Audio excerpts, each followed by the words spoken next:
Besh, nakaka-relate ako sa'yo. Ganyan-ganyan din yung pinagdadaanan ko nung pinag-aagawan ako ng dalawang boys. I'm so torn. Bonds, not helping. Ikaw ko lang naman ma-implicate si Angel eh. Besh, do you honestly believe na walang kasalanan si Angel? Well, I'd like to believe na innocent siya. Pero kasi nga, may point si Marco. I barely know her. Hindi ko alam kung ano kaya niya at hindi niya kayang gawin.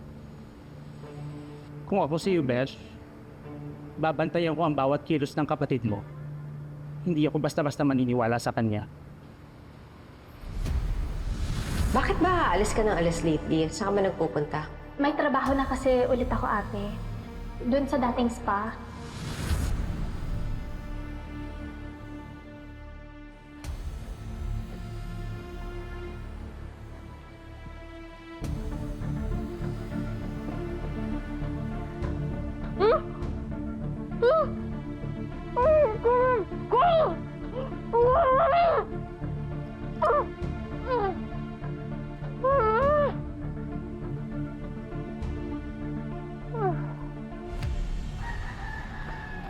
Wisit?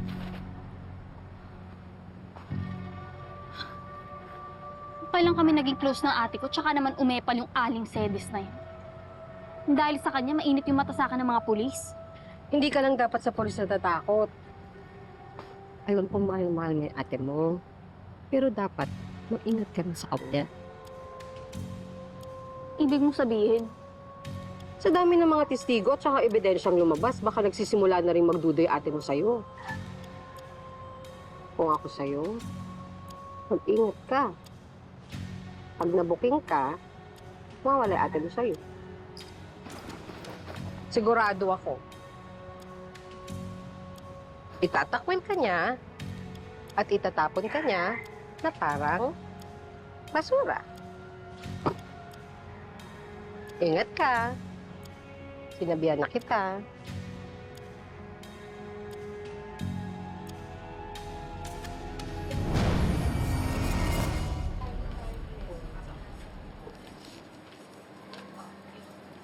Magkaka-massage po kayo? Ay, mother, no. Kita mong puro lason dito. Actually, nandito kami to visit Angel. Kayo yung manager, di ba? Salamat at tinanggap niyo ulit si Angel, ha? Mali kayo ng pinuntahan. Matagal nang wala ang chararat na yan dito. Pero sabi niya dito ulit siya nagtatrabaho, eh. Asa siya? Pagkatapos akong bardagulin ng babaeng yon, she's no longer welcome here. Tara na nga. Okay, so, ibig sabihin, hindi siya pumupunta dito sa tuwing umaalis siya sa bahay ninyo. Nagsisinungaling ang kapatid mo, Vanessa.